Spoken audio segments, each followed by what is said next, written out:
revolution going on in Africa. Africa is the second largest continent, with population of 1.3 billion, with 54 separate countries, each with its own borders, currency, religion, and culture. Home to about 30% of the world's minerals, 12% of the world's oil, and 8% of the world's natural gas reserve. But why does Africa remain the least developed continent in the world? What if Africa was one country, one people?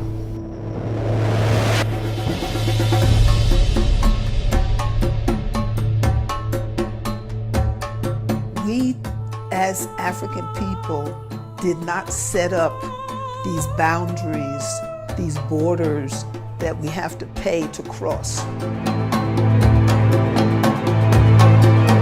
We use these visas as power. These passports is power. And all it does is keep us separated.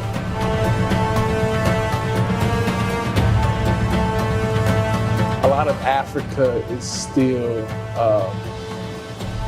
covered in the afterbirth of white colonialism. So like when the mother gives birth to the baby and the baby comes out, it's covered in afterbirth until you wash the baby off. Africa is where everybody from the entire world came to get what they needed to advance. Europe couldn't be Europe without Africa. America couldn't be America without Africa. There's no Mr. Kayonga from Rwanda different from Mr. Irabo from Nigeria. No, we are all Africans.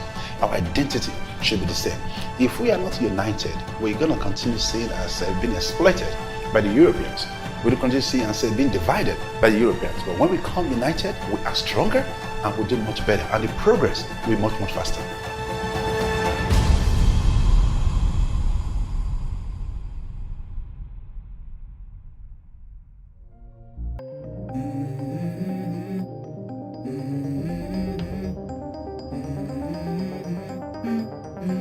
Let's go.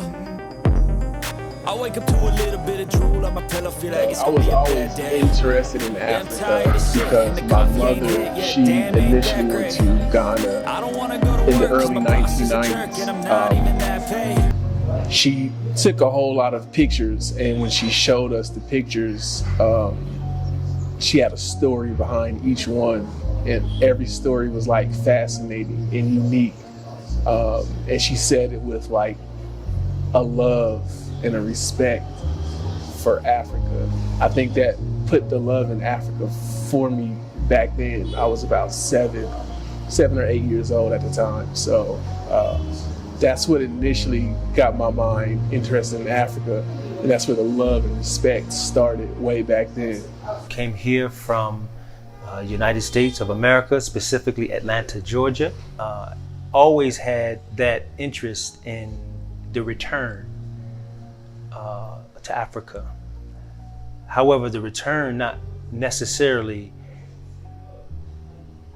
physical return, but always the return of the knowledge of who I am as a black man. I was at home furloughed. I didn't have any work because of the pandemic. I came across Wodemaya's video, and in that video he was here in Rwanda, and basically what he showed was like, wow, this exists in Africa. And I say that because a lot of what I saw reminded me of back home where I'm from in Oakland. The scenery, the background, the hills, like it just reminded me of Oakland. And then on top of that, the video he showed how clean it was, how organized, how great the government is. I was like, wow, I kind of want to go there. We had to be very particular. So somehow, we don't know, Rwanda came on the radar.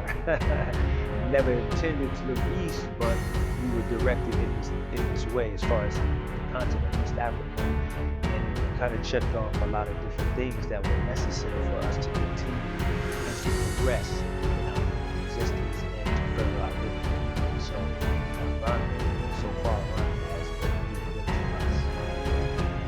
I look at this country, which is smaller than Ghana. Ghana has 30 million people or so, and this country has what? But the people make the place clean. Not just Kigali, but the entire country. I mean, fine, you might see some papers or something, but overall, the place is clean. And the people themselves keep it clean. Then when I go back to Ghana, I'm like, I can sit on my porch. I live on the ocean. And, just watch the waves coming in. And on the waves are bags of garbage, shoes. When I go to the beach, you find needles, old shoes, all kinds of stuff. Now, there are some beaches in Ghana where the beach is clean. But for the most part, we're like a throwdown society. Yeah. We were taught very, very young. We watch a lot of TV. Commercials will come on, and the big white hope, the Zongos will come out and they'll say, send us your donations. We're trying to feed thousands of babies in Somalia or Rwandan refugee babies, and they'll show the babies with flies and big pot belly, crying, and they're starving, and they're just laying there rotting. And that's all we've seen of Africa, ever. All the way as even growing up, or anything more would be the jungle and lions and tigers, the safaris. And so Africa was just a dry, dirty place with a lot of animals, and babies are starving and dying all the way up until your adulthood. Extent of our exposure to Africa in our history books, and I'm going back years, was little black people wearing a toga or no clothes and cooking each other in pots.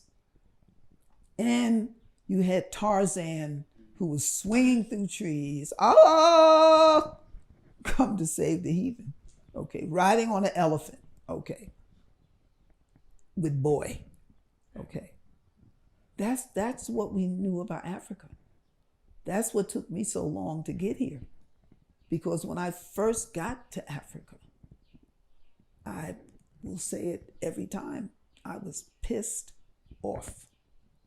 Because what I saw when I came to Africa was how beautiful Africa was, how beautiful its people were. And I felt like I missed something, because I should have been here a long time ago, all right? I never had a desire to come home, come back to Africa. I'm looking in the Dominican Republic, Hawaii. I want to go somewhere else. Never had a desire to come to Africa. Never knew that it was this magical place that it is. I knew it was the beginning of all civilization. I knew that we were stolen people and our ancestries and that come from this continent. I knew that. But then we want to go back. We want to go somewhere where they're starving, where they have no electricity, no Wi-Fi. When you say to somebody you're going to Africa, they say, in Ghana we call it mash up your face, frowning. Ooh, why you want to go there? I'm like, why not? But if I said, oh, I'm going to Europe, I'm going to Paris. Oh, they're just so happy. Oh, it's such a wonderful thing, you're going to Paris. No, you should feel like that when I tell you that I'm going to Rwanda, okay? I'm not going to a war zone. It's not that the entire continent of Africa is at war. We're not.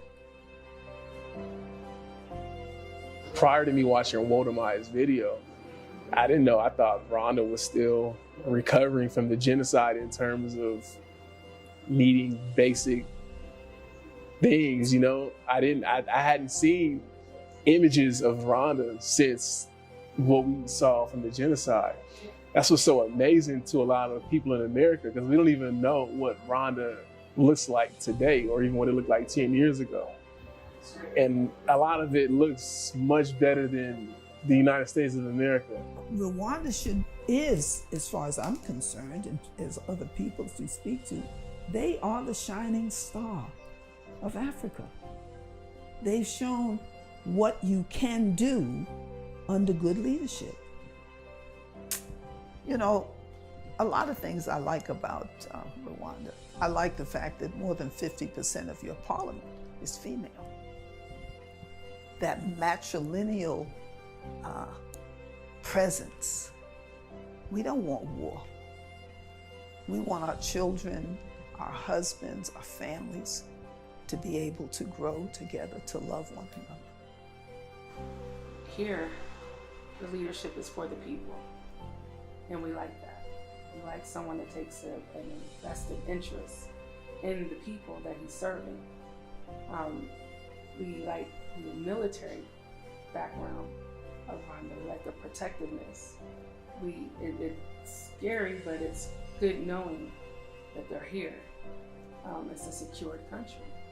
We like the fact that he's a fearless black man who isn't afraid to stand up for his people.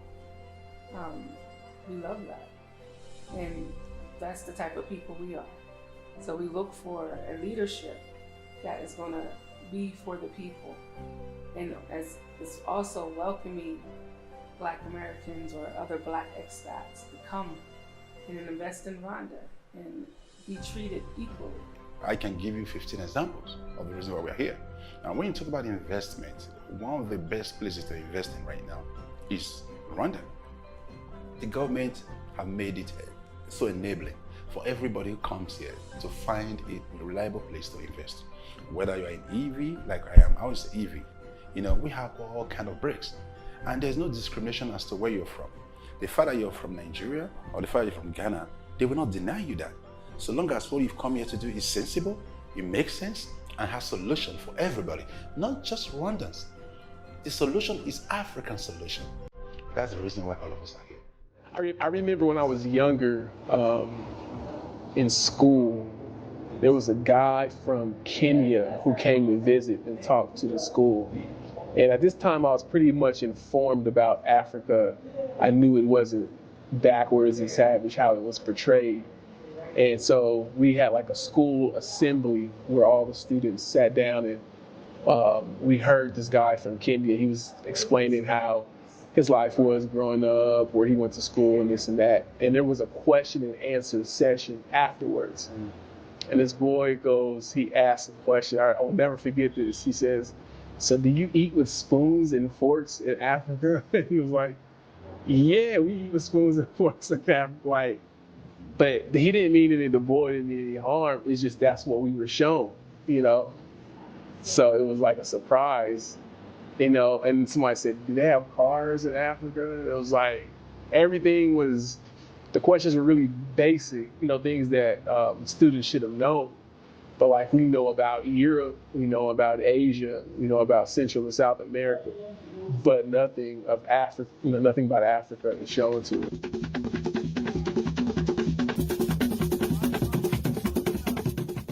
Came for our first trip, we first landed in Zanzibar, or Tanzania.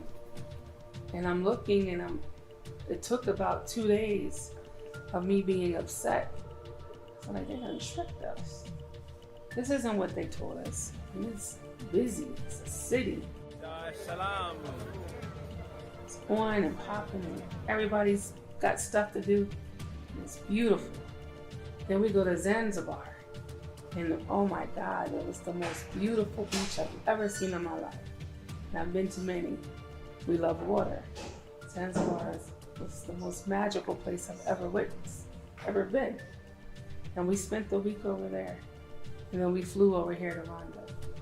And we're looking at these developed countries, these developed roads. As they said, there wasn't any. These big, beautiful buildings.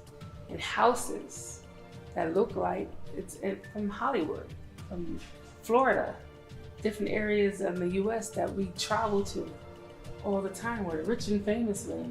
This is regular Rwanda. This is regular Kigali. And we're looking at these things and I'm like, they lied. And why did they lie? And you see they're here. They're over here.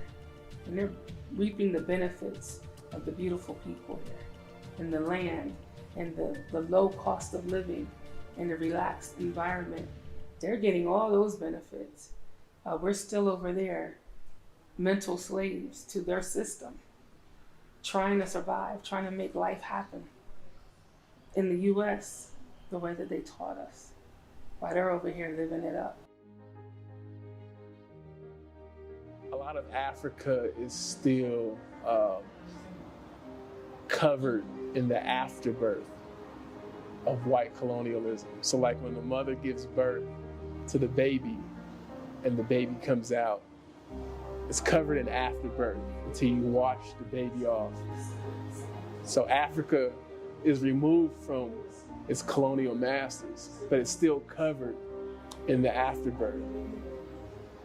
And you can tell it's still covered in the afterbirth based off of the policies, some of the traditions, some of the ways, some of the mentality that, like I said, the leaders and even a lot of the local people in Africa have.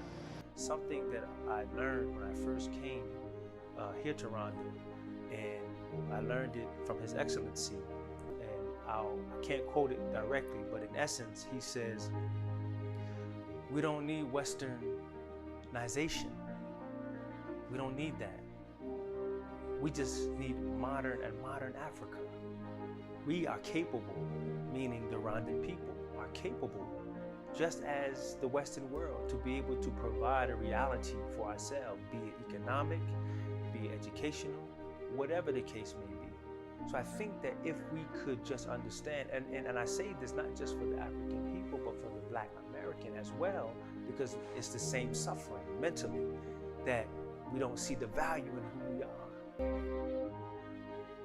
Thinking America is best in everything, and not knowing that we are the original people who are the masters of civilization, who have the best inventions, the best creations.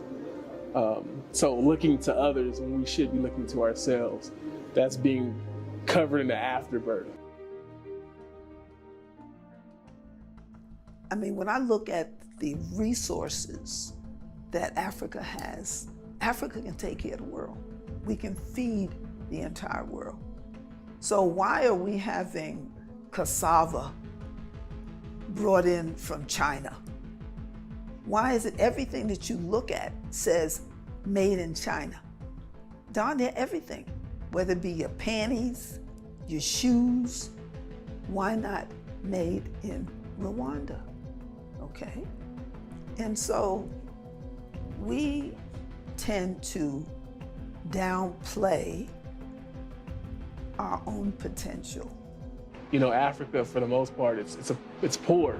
It's a poor continent. But it's only poor because we're not doing what we should do to make it better. Africa should be the richest continent. Next door in the Congo should be the richest country in the entire world. And if we're next door here to the Congo, that means Rwanda should be ultra rich also, because you can't be so close of being to someone that rich and not rub into your economy. So the reality right now is China is in many of these countries, America, looking to exploit and take the land from Africa. If they take it from Africa, where are the people here going to go? If we had leaders that did not sell our resources, and I can't even say sell, because basically you're giving away our resources. You know, you give an oil company from Europe, and when I say European, I'm talking about not just Europe, I'm talking about white people in general when I say Europeans, okay?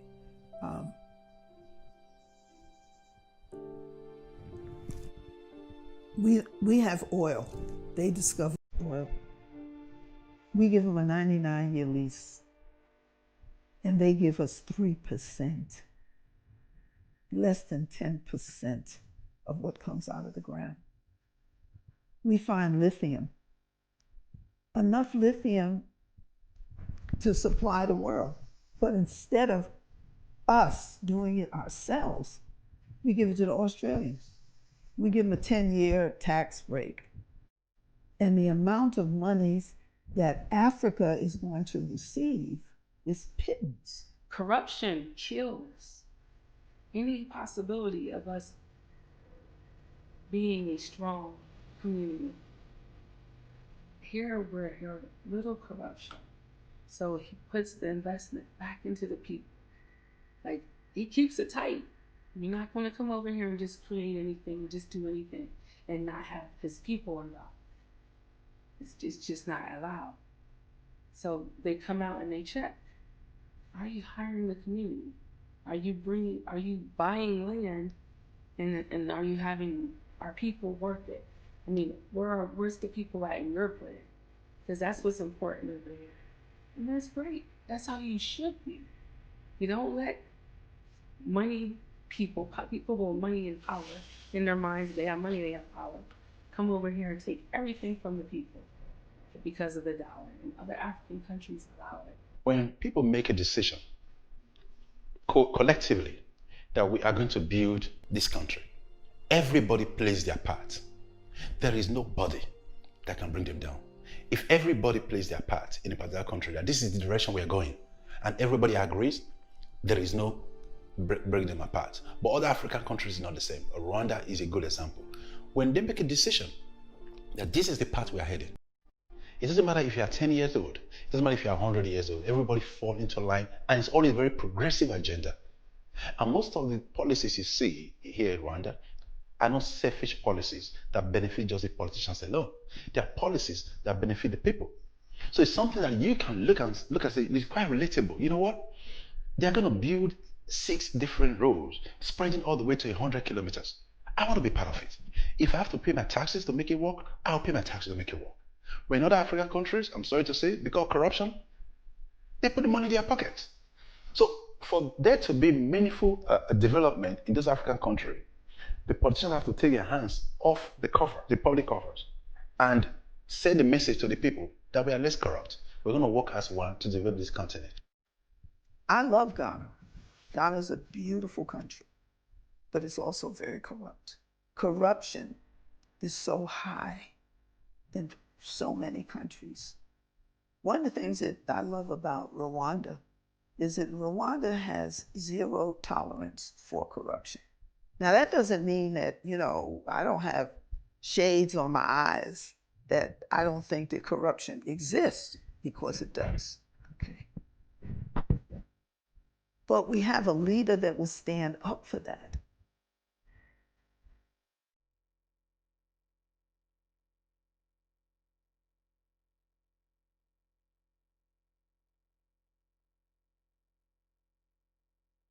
Africa is where everybody from the entire world came to get what they needed to advance. Europe couldn't be Europe without Africa. America couldn't be America without Africa. We built these countries. None of these We places. did it. Black Africans did it. They stole us and took us over there because they watched your work ethic, because they seen what we did here on this continent. It's things that they can't even to this day fathom. How did they do it? So they know that the greatest minds is in the Black man. Right. And to be truthful, this is where God lives, in your mind, in the original man's mind. So why not get that person and come over here and build up our civilization? And that's what we did. And we keep doing it. Now we're doing it without shackles, because they're flashing little green dollars in front of us. Imagine if we did it over here, just off the principle of doing it and having a place for our people. I have a museum in Ghana, and my museum talks about the history of African people. Part of this one section of my museum deals with the inventions of African people. We had a mobile museum. We took our museum on the road, and we went to the schools, and we went to businesses, and we laid out the inventions of African people. And people were really amazed. African people did that? Yes, we did. Think of this. When you turn the light switch on, who do you think made that light?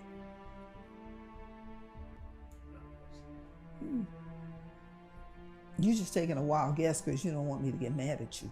I did some researches, but I didn't know before. Right. True. Okay. Yeah, because it was a European, and giving credit where credit is due, which I don't think he really deserves any damn credit because he was a thief, but he invented the light bulb. But the filament to keep the bulb lit was a black man. And that same man that invented the light bulb tried to steal the invention. Latimer took him to court, and Latimer won. And back in the day, 50,000 US dollars was a lot of money. So when you look at the things that we have invented, the refrigerated boxcar, and some things just really simple, you know, the egg beater, the ironing board, and not to take away from the fact that it took a long time before the United States would let a black man or woman go up into space, okay? If you go and look at the statistics in America today, the African immigrants are the most brilliant immigrant in the United States today. Most of the big folks coming out with scientific development and all advanced development are African immigrants. What does my heart good is to see young people like yourself that are interested in the history of Africa and not wanting to escape. Do you want to escape? You want to go to America? Really? Are you telling the truth? I can tell if you're being honest. Okay. Now, if I find out that you're on a ship going to America, I'm coming to get you, whether it's going to America or Italy, because the brains that we have, the talent that we have, should be nurtured at home. Just like with this war in Ukraine, the thousands of Africans that are there going to medical school. Why can't we, in Africa, have the same quality of medical schools that they have in Europe? We had some of the best medical schools in Ancient of Days. We tell our girls, like, they're 11, and she's trying to figure out where she wants to go to college at. We say Paris, she said New York, you know? But the sad thing is, we never say any country In Africa, right? And but it's not that Africa don't have the finances. Africa needs to invest in the educational component of its people. You went to a university here, now you try to go to the US, you're still kind of a freshman over there. Why not build universities as competitive to the universities around the world? Build universities just for doctors, because that's what they have in the States. And medical colleges, universities that's just for lawyers. The best colleges in the world, just for lawyers. Why can't we have that here? It's already been proven because it was once upon a time. Again, Timbuktu. Yeah. Greatest of universities, greatest civilizations. I remember one of the professors said that, because we're talking about Afrocentricity and the mindset of many Africans. Well, you can't go to university, graduate with an Afrocentric mind, receiving a Eurocentric education. And any time you can tell me all about Shakespeare and all these other people, but you don't know anything about yourself. You don't know about Hannibal. You don't know about Mansa Musa. You don't know about Cleopatra. All of these people, when portrayed to us, are portrayed as Europeans. You know, we are global citizens. We are original people. There's no place on the earth you would not find us. Even in the Antarctica, where it's cold, you'll find us. We are original people. So we have a right to any place on the earth, the whole entire planet Earth. And so we have that freedom to do, but just not forget who we are and where we came from. The earth really belongs to us as Black people, but we recognize Africa is our base. So we want to have a base to come back to. White people in America, they know they're from Europe, parts of Europe. So when they want to go home, they go to Europe. Asians, they'll go to China, Japan, Thailand, all of the Asian countries. Mexicans will go to Mexico. Or where do the Black people who want to take their talents back home, who want to visit back home, share what they have back home, where do they go? I'm a Black expat. I don't know where the heck, what part of Africa I'm from. But every country that I visit to, charging me for a visa. It's not fair. Where do I belong? What if I'm from this country and don't even know it yet? But I have to pay just to try to come back home. As an African who was taken away from Africa to America, when did I become an American? When I crossed that waters, did that water that they threw on us, was that sea water, did that wash away being an African? No, I'm still an African. We, as African people, did not set up these boundaries, these borders that we have to pay to cross. There were no Africans sitting at that table of reasoning at the Berlin Conference. They were all Europeans. So the French got some, the English got some, the Germans got some, the Belgians got some. Everybody got a piece of Africa except those of us who belong here. When we deny each other the right of passage, number one, economically we are stagnating ourselves. Number two, in cultural movement, we can't do much with each other. Now, culturally, there are a lot of exchanges that we can do between Zambia, DRC, Nigeria, and other countries. But because there's always this visa impediment, it makes it very difficult for them to do that. Idea that I'm traveling from Rwanda to DRC, which is next door, or I'm traveling from here to Zambia, that I will need a visa, doesn't make any kind of sense. Do you realize that sometimes to travel from a place like, let me say, maybe Gabon to Kinshasa, you'll fly through too many areas to even get to that place, and instead of taking a direct flight. So those kind of things, impediment that were put there by the colonial masters. You know, we should break those kind of barriers down and find a way to have a free flow of traffic and of people and of goods within the African region. We use these visas as power, these passports as power, and all it does is keep us separated. Why is a Rwandan passport don't carry the same amount of weight as someone from Ghana? And they did this to us, and we keep it going, we allow it. So having one Africa, one passport, one visa or no visa for the Black man, one currency, take the titles away.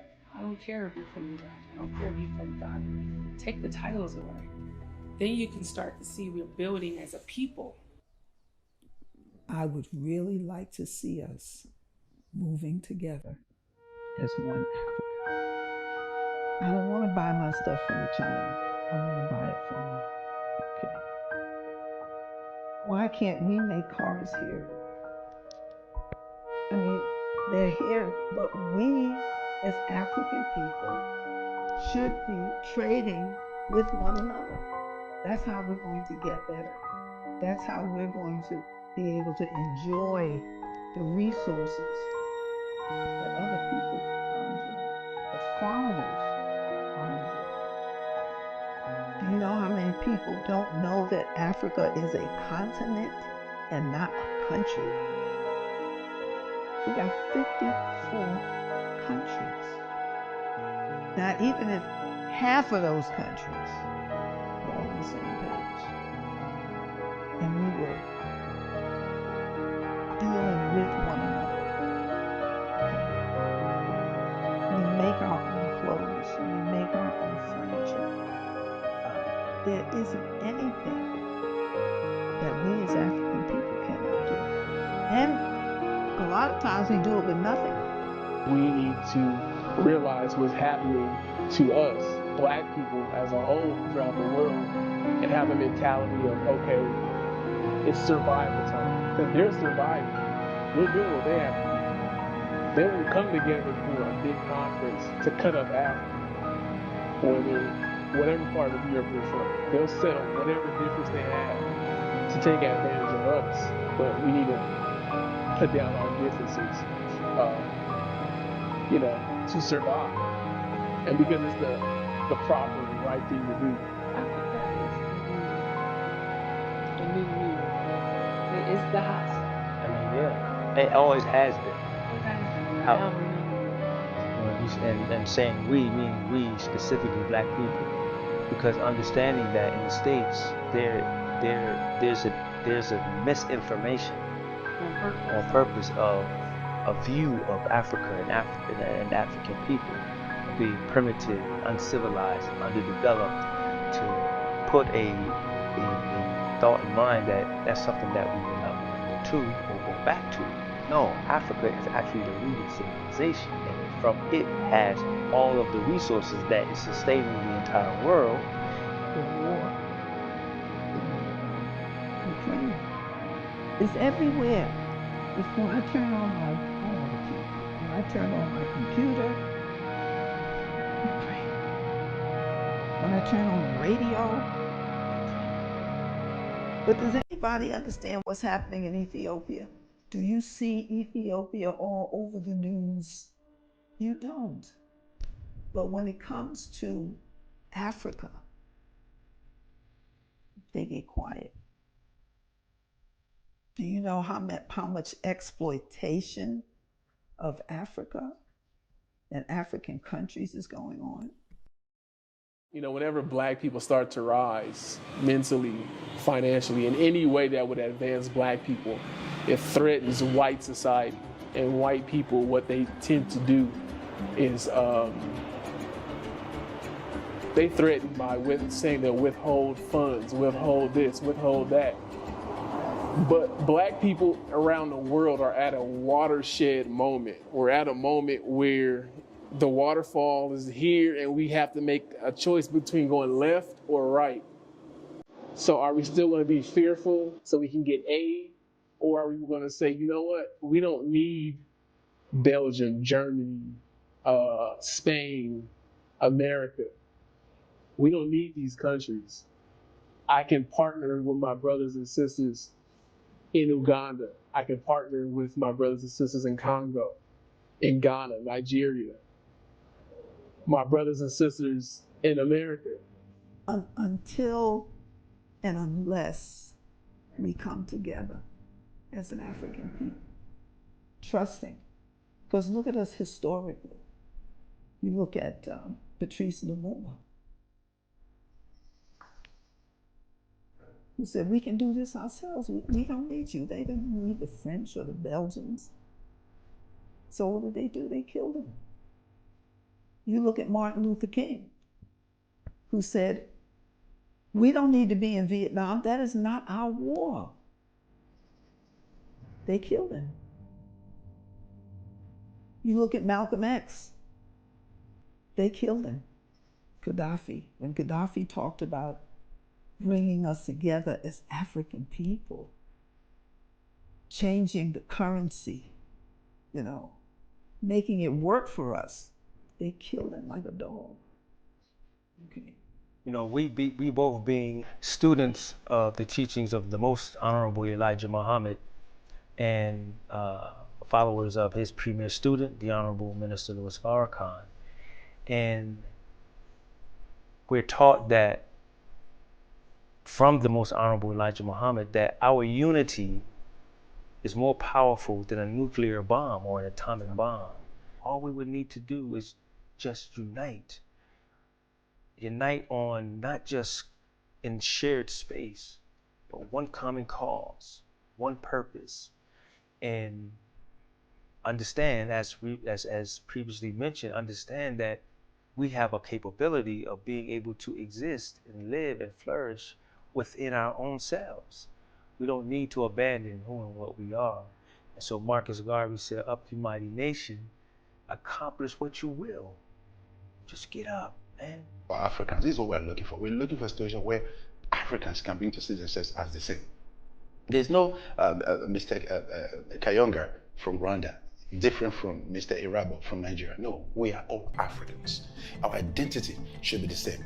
If we are not united, we're going to continue seeing ourselves being exploited by the Europeans. We'll continue seeing ourselves being divided by the Europeans. But when we come united, we are stronger and we'll do much better. And the progress will be much, much faster. Just recently at the AU meeting, they adopted Swahili as a common language right now, which is very beautiful.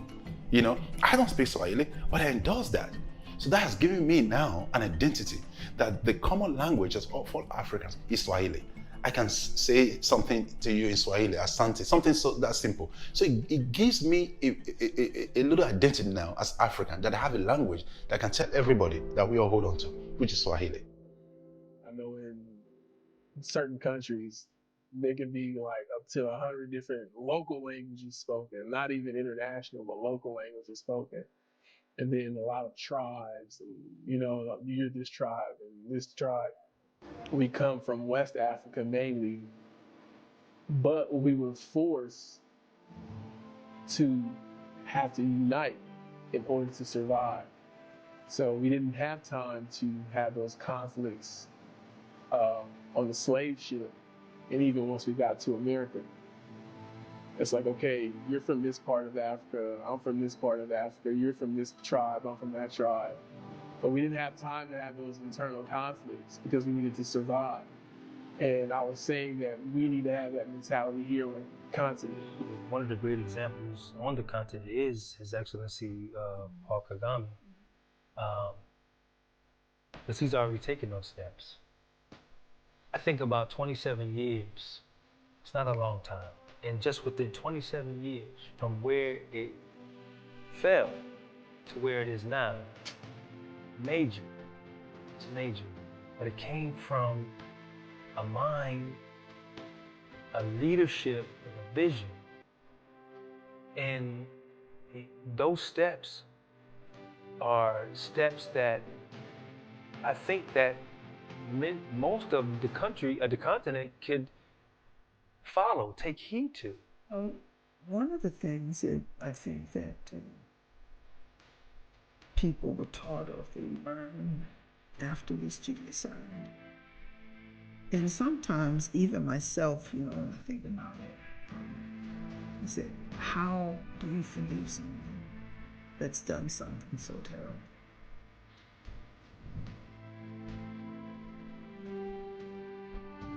And one of the elders at the village that Roger told me some years ago, was I asked her, how can you forgive this man or this woman for what they did to your family? It just did not compute with me. And so her response was, in order to move forward, you have to forgive. So it's more than just an individual thing. I think what makes it work is the collective, okay? So you could use the same premise in bringing Africans together, okay? Is that we have to come together. We watched AZIATIC.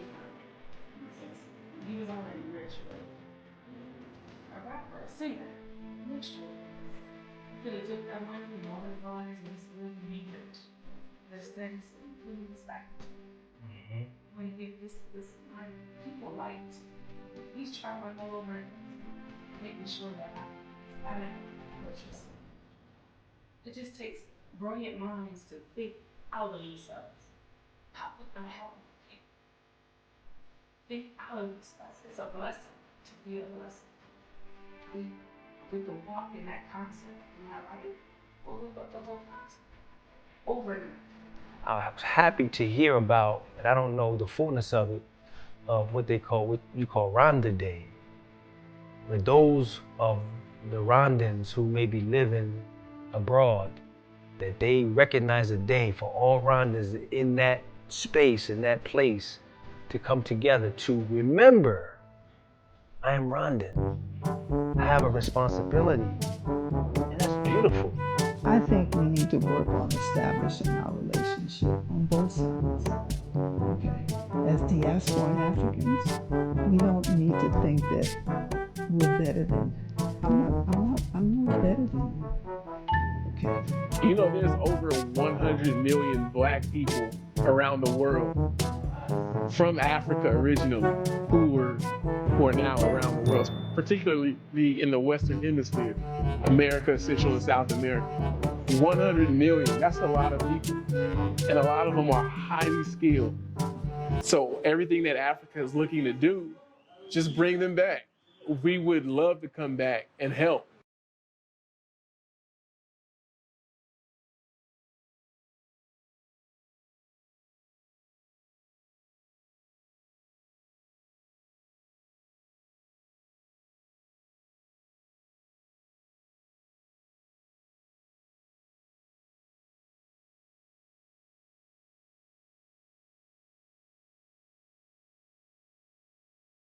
Living and being raised in America, it's a constant struggle for identity, for learning or trying to learn who and what I am and who and what we are as a people. I'm sure you may have read, or individuals have read or viewed some of the struggles that Black people have had and continue to undergo under that particular system. And so there's always that struggle of trying to gain a freedom, and a freedom of a physical freedom, but a mental, a spiritual, emotional, intellectual, artistic, all of that freedom. And so once you're getting to a certain point, realizing that the physical space is too crowded, you know, and it's not reflecting the mental or the eternal freedom that you know that you have, but you have to get out of that physical space. And so we look to the east, to where we can hopefully get more closer to our roots. Everybody's talking about Ukraine.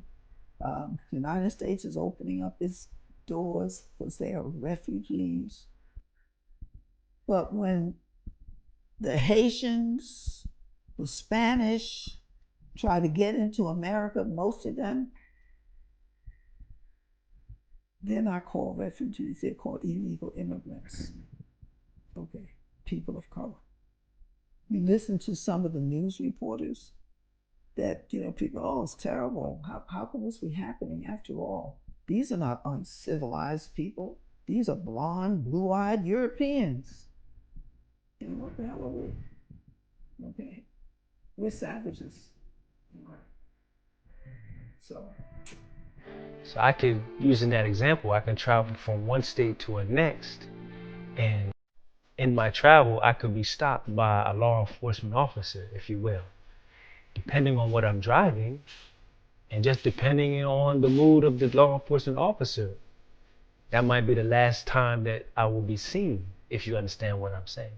Yeah, there's not one Black person in America who has not encountered or experienced racism. Even like within 1 month. I mean, it happens. It's continuous. It happens so often. I mean, it's American culture. It's so prevalent and so thick in the air that it really takes coming to like a place like this and then looking back and like, wow, that's not normal for me to live like that. I take offense to the fact that a lot of Africans view us as a dollar bill with legs. Because you figure because I came from America, I'm rich. Because I bought a ticket, that I'm rich. In comparison, I can understand someone having that thought if you spend $1,500 for a ticket to come to Africa. And so many of our people don't earn that kind of money in a year, okay?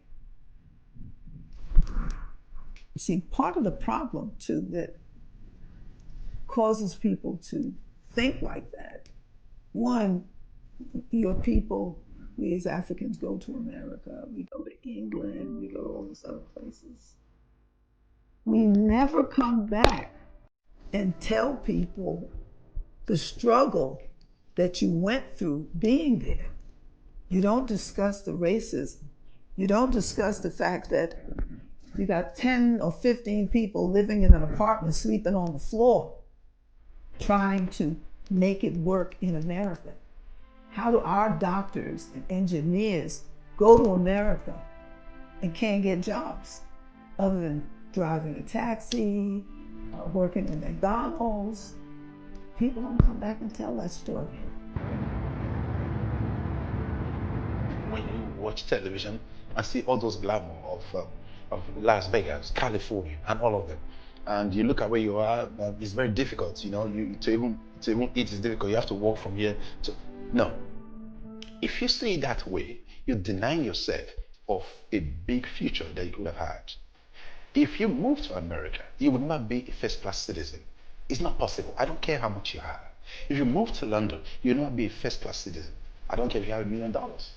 If you remain in your continent and develop a niche for yourself, you remain a first-class citizen and you can impact your society and you're coming to grow better for it. If you see Russia, Turkey, China, the US and Europe, all of them are fighting for the continent of Africa. And the reason they are bringing money to this place is not because they love you so much. No, because they see that this continent is growing at exponential rate. The youth, they are very brilliant, especially in technology and in different area, in fintech, in different area. So we see that Europe has hit what we call a zenith. America has almost hit a peak. But here, we just barely scratched the surface. Don't be so quick to want to leave Africa, because Africa is rising. And I feel like that's where the youth are now. They want to leave Africa and go elsewhere. That may not be the best idea. I mean, if you do, just do it for education and come right back. You know what I mean? But don't go thinking there's some utopia. I mean, Africa is going to blow up. It's going to grow. So help it to grow. I mean, it's like we've suffered here, and I say we, like I'm a part of Africa, for so long. Your parents suffered, your grandparents suffered. So be here to reap the benefits. You know, don't leave, and then all of a sudden it grows, and then you're like, damn, man, I want to go, and then you find a hard time getting back or getting the land that you want. You know what I mean? That would be terrible. Use that level of education, experience, bring it back to your country to help build your country. Kwame Nkrumah, who went to Lincoln University and got an education and came back and became the leader of Ghana. So he did the right thing. And it's proven, it's effective. So we call it the steal away, you know? Get what is necessary and needed for benefit of yourself and bring it and share it with your people. Share it where it can be most appreciated. I have been blessed to be able to interact with a lot of people. And even today, you know, it kind of surprises me when I meet people that say, you're the reason that I'm in Africa. I saw you on YouTube, or I saw you on CNN, and you inspired me to leave America, Jamaica, wherever they're coming from, to come to Africa, because we are African people. And Africa is our ancestral home. And though being born in America doesn't necessarily make me an American, first and foremost, I'm an African who was born in America. You're an African who was born in Rwanda. As Black people, our journey, you know, has been one of being stolen, taken captive. And most of us as Black people from America, we don't know exactly where we come from on the continent, but we know that we come from the continent. We own and operate a business here, the Coward Cafe, and that has been in operation since August of 2021. One of the feature attractions for us was there's on purpose an ease of business. Like they want you to set up business. They welcome you to come and set up business. And it was very refreshing for us. It still is very refreshing for us. And so the challenges are normal challenges, I believe. Those challenges that may not be so normal are, again, as mentioned, like just the cultural differences. But it has caused us to become more bonded, because now I'm forced, I gotta learn you. You gotta learn me. And I have to be humble enough to learn you. Even as owners, I have to sometimes forego. Okay, they're locals, they know, I don't know. They know what may work, what may not work. Now I can see even greater value in you. So we look at one another not as he's a server or she's a cashier, but we're a team. And so whatever troubles or obstacles that we are confronted with, we work it together. We find a solution, we work it together. And we have the best team in all around, I promise you.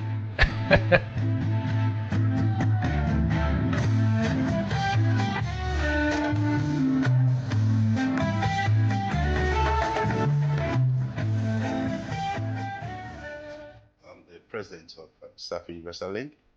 Safi has other e-mobility company under it, like Go Ride, the yellow ones that you see all over. We have Safi Raw, which is the delivery company's ecosystem. And we have Safi Ride, which is the on-demand motorcycle. My project. A really nice project in Wayton. It's a project to economically empower women who are survivors of genocide. So we had, the project has been going on for the past 2 years. In December, we had our first graduates, 10 women, between the ages of 26 and 50, that took up sewing and design, who are now certified seamstresses, the first 10. And they are establishing their cooperative. So when it's all said and done, they own the business, not me. So when I came, I was able to raise enough money to buy sewing machines, material that they needed to get started.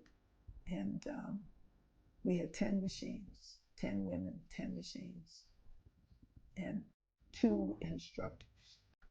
And these women went from here, some of them didn't know how to sew, never had a sewing machine.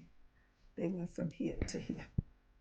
So that the materials, the things that they're making are at international standards. Or I should say African standards, because we can make anything. Okay, so we have another 20 women that are waiting to come into the program. Unfortunately, the building that we occupied is no longer available to us. There was an empty building that the association let us use. So right now I am raising, not trying, I am raising, because I'm gonna get that money, to put up a building where we will have a permanent training center. I bought some property, and so we're going to put that training center on that property. And when they finish, when that last 20 finishes, they will also become part of the cooperative. But they are entrepreneurs. They will now own their own business. Okay. And then I can go find something else to do. Okay. If you go to our website, which is www.richest, Weru, which is RWERU, Women, WOMEN, Center, CENTER.com. And yeah, so we take donations, and we look for volunteers, people that would be interested in helping us. So here I do run a YouTube channel that I did start when I got here. And I started it with a couple of local Rwandans, and we started a YouTube channel. And I do want to start educating local Rwandans about Black history in America.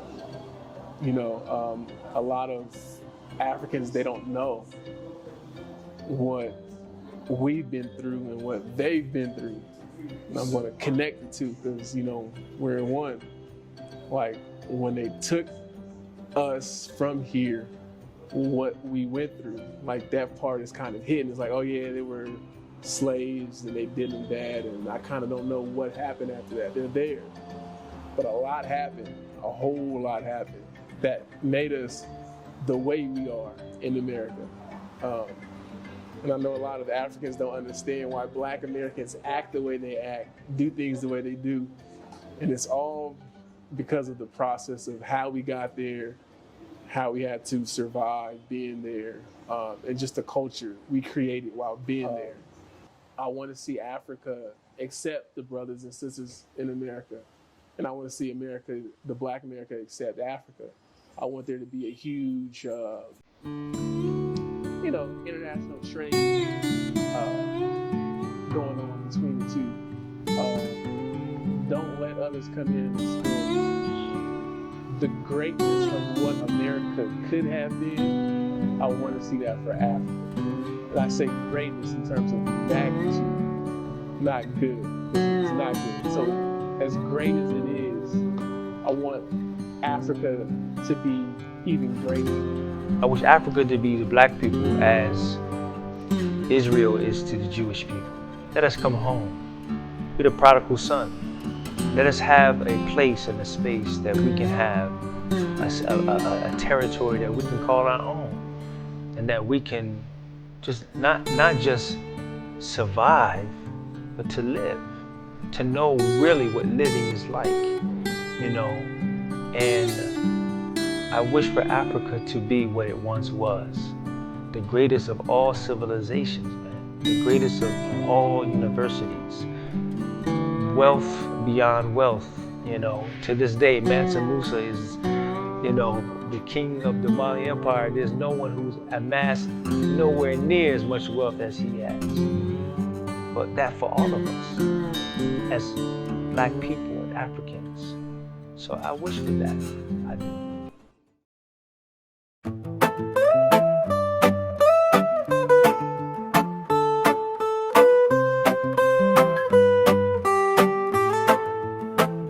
Woke up to the rising sun across my face, and sounds of a warrior drums, the revolution taking place. Little babies, middle-aged, and even old ladies chanting freedom come, we won't stop till we free the nation. The fire in their eyes, yeah, you feel it in the air.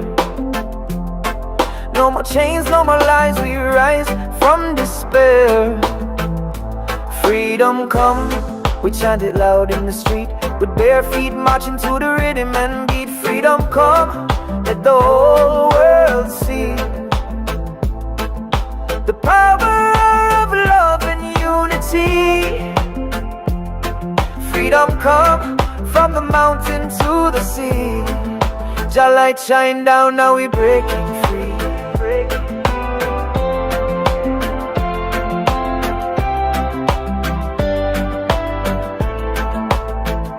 They try to hold us down, but the roots run deep. From the ashes we rise, no surrender, no retreat. From the shanty towns to the hills and the plains, we singing songs of hope, washing away the pain.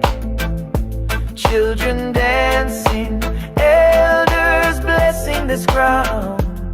With every heartbeat, hear the freedom sound. Freedom come, we chant it loud in the street, with bare feet marching to the rhythm and beat. Freedom come, let the whole world see the power